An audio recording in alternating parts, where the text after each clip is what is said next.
दोपहर समाचार में आपका स्वागत है।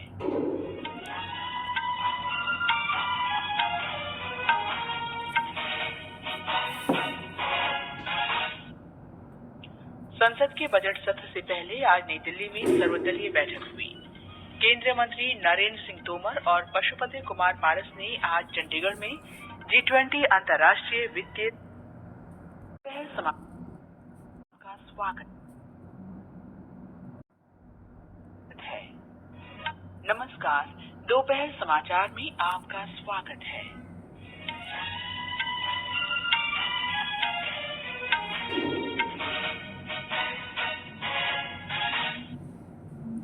संसद के बजट सत्र से पहले आज नई दिल्ली में सर्वदलीय बैठक हुई।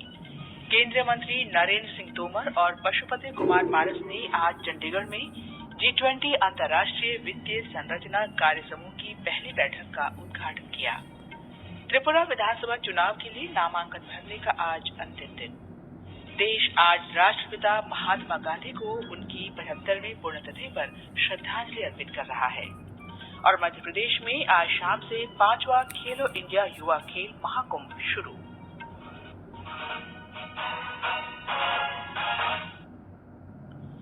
दोपहर समाचार के साथ मैं कनकलता। संसद के बजट सत्र से पहले आज नई दिल्ली में संसद भवन परिसर में सर्वदलीय बैठक हुई। बैठक में केंद्रीय मंत्री राजनाथ सिंह, प्रहलाद जोशी और पीयूष गोयल ने हिस्सा लिया। राष्ट्रवादी कांग्रेस पार्टी के अध्यक्ष शरद पवार, तृणमूल कांग्रेस के सुदीप बंदोपाध्याय, मार्क्सवादी कम्युनिस्ट पार्टी के इलामरम करीम, शिवसेना उद्धव ठाकरे गुट की प्रियंका चतुर्वेदी, राष्ट्रीय जनता दल के मनोज झा और आम आदमी पार्टी के संजय सिंह ने भी इसमें हिस्सा लिया। बैठक में सरकार ने दोनों सदनों की कार्यवाही सुचारू रूप से सुनिश्चित करने के लिए सभी राजनीतिक दलों से सहयोग की अपेक्षा की। एक रिपोर्ट। संसद का बजट सत्र कल से शुरू हो रहा है। राष्ट्रपति द्रौपदी मुर्मू पहले दिन केंद्रीय कक्ष में लोकसभा और राज्यसभा की संयुक्त बैठक को संबोधित करेगी। राष्ट्रपति द्रौपदी मुर्मू पहले दिन केंद्रीय कक्ष में लोकसभा और राज्यसभा की संयुक्त बैठक को संबोधित करेंगी। कल ही दोनों सदनों में आर्थिक सर्वेक्षण पटल पर रखा जाएगा। बजट सत्र 6 अप्रैल तक चलेगा और 66 दिनों में इसकी 27 बैठकें होंगी। सत्र का पहला भाग 13 फरवरी तक चलेगा। 14 फरवरी से 12 मार्च तक सदन की कार्यवाही नहीं होगी और इस दौरान विभागों से संबद्ध संसदीय स्थायी समितियां अनुदान मांगों की समीक्षा करेंगी और अपने मंत्रालयों और विभागों से संबंधित रिपोर्ट तैयार करेंगी। बजट सत्र का दूसरा भाग 13 मार्च से शुरू होगा और 6 अप्रैल तक चलेगा। समाचार कक्ष से देवेंद्र त्रिपाठी। कृषि और कल्याण मंत्री नरेंद्र सिंह तोमर और खाद्य प्रसंस्करण उद्योग मंत्री पशुपति कुमार पारस ने आज चंडीगढ़ में G20 की भारत की अध्यक्षता के अंतर्गत अंतर्राष्ट्रीय वित्तीय संरचना कार्य समूह की पहली बैठक का उद्घाटन किया। भारत की अध्यक्षता में G20 का विषय है वसुधैव कुटुंबकम या एक पृथ्वी, एक परिवार, एक भविष्य। ये समान विकास और सभी के लिए साझा भविष्य के संदेश को रेखांकित करता है।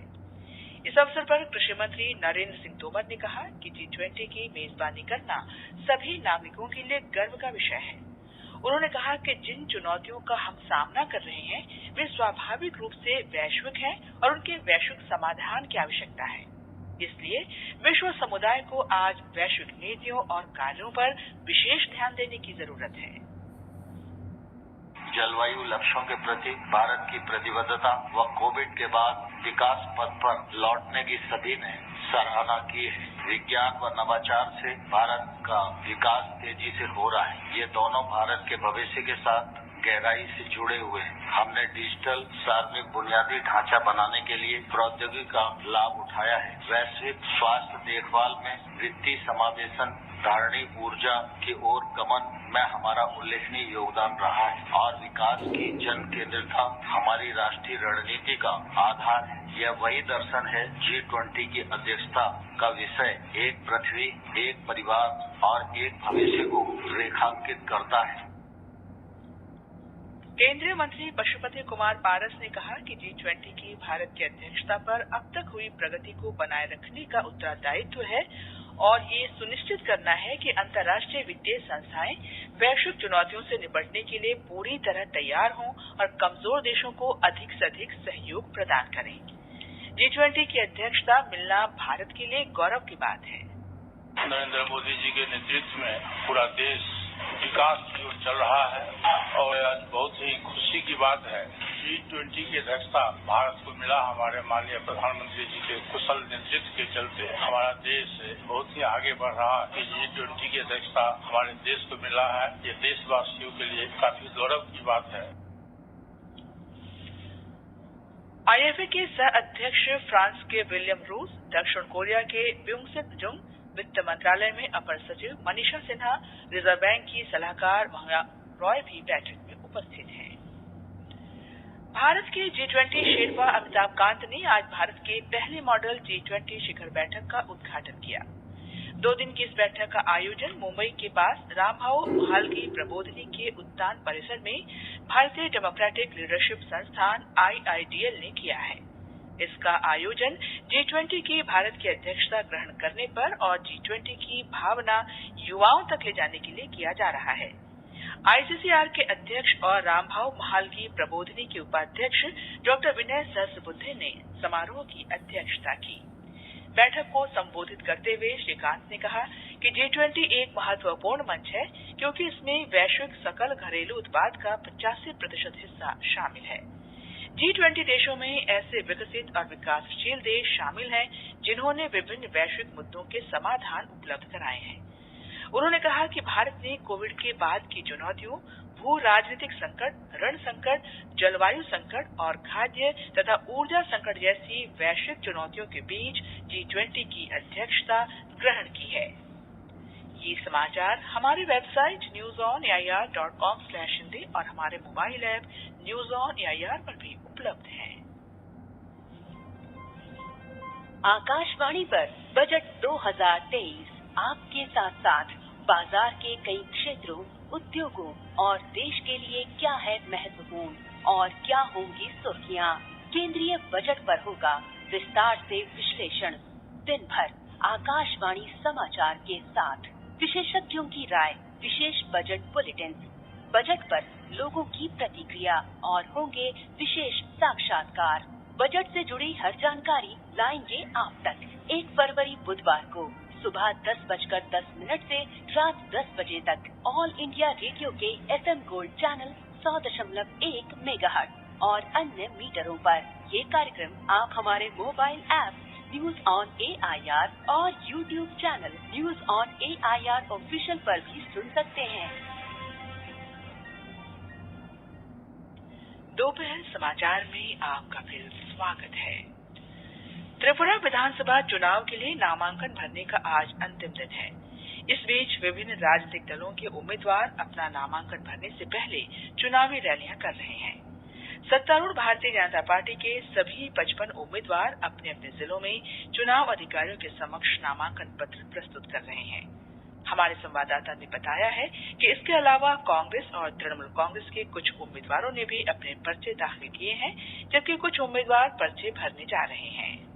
नामांकन भरने वाले जाने माने उम्मीदवारों में भारतीय जनता पार्टी के वरिष्ठ नेता और त्रिपुरा के मुख्यमंत्री डॉक्टर माणिक साहा शामिल हैं। उन्होंने पर्चा भरने से पहले आज सुबह अगरतला में विभिन्न मंदिरों में पूजा अर्चना की। वे अगरतला में टाउन बारदोली निर्वाचन क्षेत्र से चुनाव लड़ रहे हैं। कांग्रेस उम्मीदवार आशीष साहा ने भी अपना नामांकन भरा है। भारतीय जनता पार्टी के प्रदेश अध्यक्ष राजीव भट्टाचार्य ने भी बनमाली निर्वाचन क्षेत्र से पर्चा भरा है। केंद्रीय राज्य मंत्री प्रतिमा भौमिक ने भी सोनामुरा सब डिवीजन के धनपुर निर्वाचन क्षेत्र से अपना नामांकन दाखिल किया है। कांग्रेस विधायक सुदीप राय बर्मन ने भी 6 अगरतला निर्वाचन क्षेत्र से नामांकन दाखिल किया है। इस बीच त्रिपुरा मोथा पार्टी के उम्मीदवारों ने भी आज अपने अपने पर्चे भरे। समाचार कक्ष से शशि भूषण त्रिपाठी। जनता दल यूनाइटेड ने नागालैंड में आगामी विधानसभा चुनाव के लिए घासपानी 2 से किटोहो एस रोटोखा को उम्मीदवार बनाए जाने की आधिकारिक तौर पर घोषणा की है। कल दीमापुर टाउन हॉल में आयोजित एक कार्यक्रम में पार्टी के राष्ट्रीय अध्यक्ष राजीव रंजन सिंह और अन्य नेताओं तथा प्रदेश अध्यक्ष NSS लोढ़ा की उपस्थिति में इसकी घोषणा की गई। राष्ट्रीय अन्वेषण अभिकरण NIA ने छत्तीसगढ़ के बीजापुर मुठभेड़ मामले में एक नक्सली महिला को कल बीजापुर जिले के भोपालपट्टनम इलाके से गिरफ्तार किया। 2021 में हुई इस मुठभेड़ में 22 पुलिसकर्मियों के मारे जाने के मामले में उसकी तलाश थी। इसमें 30 से अधिक पुलिसकर्मी घायल भी हुए थे। ये समाचार आकाशवाणी से प्रसारित किए जा रहे हैं। ताजा समाचार जानने के लिए आप हमारे Twitter handle @AIR News Hindi को फॉलो कर सकते हैं। आकाशवाणी है। राष्ट्र आज राष्ट्रपिता महात्मा गांधी को उनकी 75वीं पुण्यतिथि पर श्रद्धांजलि अर्पित कर रहा है। इस दिन को शहीद दिवस के रूप में भी मनाया जाता है। 1948 में आज ही के दिन महात्मा गांधी की हत्या हुई थी। राष्ट्रपति द्रौपदी मुर्मू ने नई दिल्ली में राजघाट पर महात्मा गांधी की समाधि पर माल्यार्पण किया और उन्हें पुष्पांजलि अर्पित की। उपराष्ट्रपति जगदीप धनखड़, प्रधानमंत्री नरेंद्र मोदी, रक्षा मंत्री राजनाथ सिंह, आवासन और शहरी कार्य मंत्री हरदीप सिंह पुरी और लोकसभा अध्यक्ष ओम बिरला ने भी राष्ट्रपिता को श्रद्धांजलि दी। इस अवसर पर सर्वधर्म प्रार्थना सभा का आयोजन किया गया।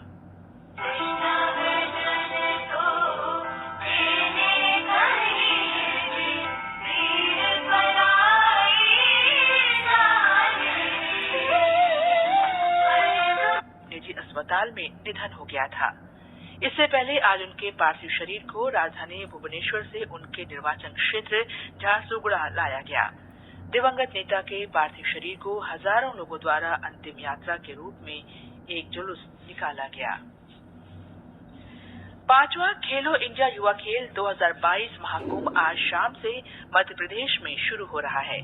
युवा कार्यक्रम और खेल मंत्री अनुराग सिंह ठाकुर और मध्य प्रदेश के मुख्यमंत्री शिवराज सिंह चौहान भोपाल के तात्या टोपे नगर स्टेडियम में आज शाम 7 बजे इस महाकुंभ का उद्घाटन करेंगे। केंद्रीय खेल राज्य मंत्री निशित प्रामाणिक और अन्य गणमान्य व्यक्ति इस समारोह में उपस्थित रहेंगे। ब्यौरा हमारे संवाददाता से। मध्य प्रदेश में पहली बार हो रहे खेलो इंडिया युवा खेलों के आज शुभारंभ के लिए भव्य तैयारियां की गई हैं। आयोजन स्थल टीटी नगर स्टेडियम में लगभग 100 मीटर लंबा स्टेज बनाया गया है, जिसमें मध्य प्रदेश की संस्कृति और ऐतिहासिक धरोहरों को दर्शाया गया है। इनमें नर्मदा घाट, खजुराहो मंदिर, श्री महाकाल लोक, सांची स्तूप, ओरछा के मंदिर, बेड़ा घाट और ग्वालियर फोर्ट प्रमुख है। उद्घाटन समारोह में गायक शान अपनी प्रस्तुति देंगे। शान ने ही खेलो इंडिया युवा खेलों के थीम सॉन्ग को आवाज दी है।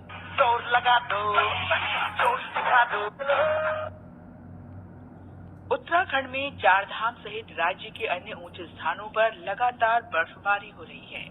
केदारनाथ धाम में लगभग 3 फुट बर्फ जमा हो गई है। गंगोत्री और यमुनोत्री राष्ट्रीय राजमार्ग को बंद कर दिया गया है। संबंधित विभाग इन रास्तों पर जमा बर्फ को हटाने के काम में जुटा हुआ है। ऊंचे इलाकों में बर्फबारी और निचले इलाकों में बारिश के चलते कई हिस्से शीतलहर की चपेट में हैं और जनजीवन प्रभावित हुआ है। ब्यौरा हमारे संवाददाता से। प्रदेश भर में बारिश और बर्फबारी का दौर एक बार फिर शुरू हो गया है। कल से राज्य के ज्यादातर हिस्सों में बारिश और ऊंचाई वाले स्थानों पर बर्फबारी हो रही है। इस सीजन की यह तीसरी बर्फबारी है। बद्रीनाथ, हेमकुंड, फूलों की घाटी, रुद्रनाथ, रूपकुंड, गौरसो, बुग्याल, आली बुग्याल सहित ऊंची पहाड़ियों पर हिमपात होने से तापमान में गिरावट आई है। केदारनाथ धाम में सुबह से ही बर्फबारी हो रही है। गंगोत्री और यमुनोत्री दोनों धामों में बर्फबारी हो रही है। राम खिलाड़ी मीणा, आकाशवाणी समाचार, देहरादून। कश्मीर में बीती रात से लगातार हो रही बर्फबारी के कारण श्रीनगर अंतर्राष्ट्रीय हवाई अड्डे पर उड़ानों में देरी हुई है और कई उड़ानें रद्द कर दी गई हैं।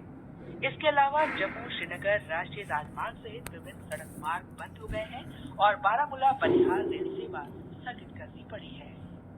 अंत में मुख्य समाचार एक बार फिर। संसद के बजट सत्र से पहले आज नई दिल्ली में सर्वदलीय बैठक हुई। केंद्रीय मंत्री नरेंद्र सिंह तोमर और पशुपति कुमार पारस ने आज चंडीगढ़ में G20 अंतर्राष्ट्रीय वित्तीय संरचना कार्य समूह की पहली बैठक का उद्घाटन किया। त्रिपुरा विधानसभा चुनाव के लिए नामांकन भरने का आज अंतिम दिन। देश आज राष्ट्रपिता महात्मा गांधी को उनकी 75वीं पुण्यतिथि पर श्रद्धांजलि अर्पित कर रहा है और मध्य प्रदेश में आज शाम से 5वां खेलो इंडिया युवा खेल महाकुंभ शुरू। इसके साथ ही दोपहर समाचार का ये अंक समाप्त हुआ। नमस्कार।